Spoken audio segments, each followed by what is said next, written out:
CWMA ಆದೇಶಕ್ಕೆ ರಾಜ್ಯ BJP ಗರಂ ಆಗಿದೆ. ಸಿಡಬ್ಲ್ಯೂಎಂಎ ಎದುರು ಕರ್ನಾಟಕ ಸರ್ಕಾರ ಸರಿಯಾಗಿ ವಾದ ಮಂಡಿಸಿಲ್ಲ ಅಂತ ಆರೋಪಿಸಿದೆ. ಅಲ್ಲದೆ ರಾಜ್ಯ ಸರ್ಕಾರದ ವಿರುದ್ಧ ಪ್ರತಿಭಟನೆಗೂ ಕೂಡ ಈಗ ಕಮಲ ಪಡೆ ಕರೆ ಕೊಟ್ಟಿದೆ.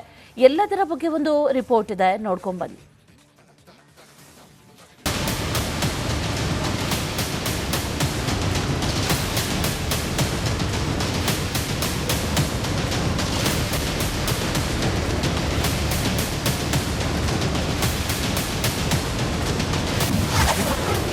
ಇದು ಬಿಜೆಪಿಯಿಂದ ಕೆಆರ್ಎಸ್ಗೆ ಮುತ್ತಿಗೆ.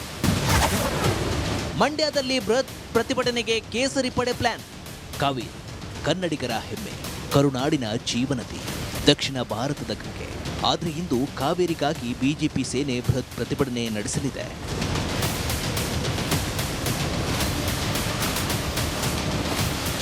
ಮುಂಗಾರು ಮಳೆ ಕೈಕೊಟ್ಟಿದ್ದು ಬರದ ಛಾಯೆ ಎದುರಾಗಿದೆ. ಇದೇ ಸಂದರ್ಭದಲ್ಲಿ ಅಣೆಕಟ್ಟುಗಳು ಕೂಡ ಭರ್ತಿಯಾಗದೆ ಬರಿದಾಗಿದೆ. ಇದರ ನಡುವೆ ತಮಿಳುನಾಡು ಕಾವೇರಿ ನೀರನ್ನ ಹರಿಸುವಂತೆ ಪಟ್ಟು ಹಿಡಿದಿದ್ದು ಸಿಡಬ್ಲ್ಯೂಆರ್ಸಿ 3500 ಕ್ಯೂಸೆಕ್ ನೀರು ಹರಿಸುವಂತೆ ಆದೇಶಿಸಿದೆ. ಅದನ್ನೇ ಸಿಡಬ್ಲ್ಯೂಎಂಎ ಕೂಡ ಎತ್ತಿ ಹಿಡಿದಿದೆ.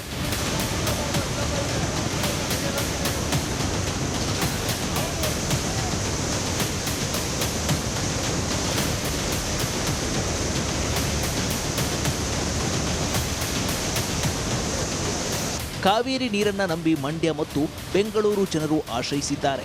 ಬೆಂಗಳೂರಿಗೆ ಕುಡಿಯುವ ನೀರಿನ ಮೂಲವೇ ಕಾವೇರಿಯಾಗಿದ್ದು, ತಮಿಳುನಾಡಿಗೆ ನೀರು ಹರಿಸಿದ್ರೆ ಕುಡಿಯಲು ನೀರು ಸಿಗೋದು ಕಷ್ಟಕರವಾಗಿದೆ.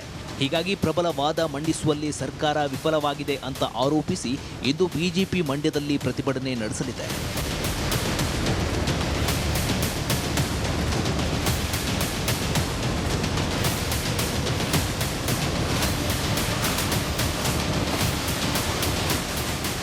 ಇನ್ನು ಮಂಡ್ಯದಲ್ಲಿ ಈಗಾಗಲೇ ಹೋರಾಟ ಶುರುವಾಗಿದೆ. ಬಿಜೆಪಿ ಕರೆ ನೀಡಿರೋ ಪ್ರತಿಭಟನೆಗೆ ರೈತರು ಕೂಡ ಬೆಂಬಲ ನೀಡುತ್ತಿದ್ದಾರೆ. ರೈತರ ಪ್ರತಿಭಟನೆಯಲ್ಲಿ ಬಿಜೆಪಿ ಕೂಡ ಭಾಗಿಯಾಗಲಿದೆ. ಈ ಮೂಲಕ ಸರ್ಕಾರದ ಮೇಲೆ ಮತ್ತಷ್ಟು ಒತ್ತಡ ತರುವ ನಿರ್ಧಾರ ಮಾಡಿದೆ.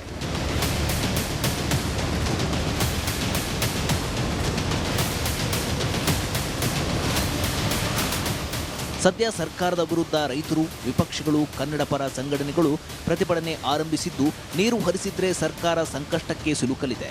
ವಿಪಕ್ಷ ಮಾತ್ರವಲ್ಲ, ಸ್ವಪಕ್ಷೀಯರು ಕೂಡ ಸರ್ಕಾರದ ವಿರುದ್ಧ ತಿರುಗಿ ಬೀಳುವ ಪರಿಸ್ಥಿತಿ ನಿರ್ಮಾಣವಾಗಲಿದೆ. ಇದನ್ನ ಸರ್ಕಾರ ಹೇಗೆ ನಿಭಾಯಿಸಲಿದೆ ಕಾದು ನೋಡಬೇಕಿದೆ.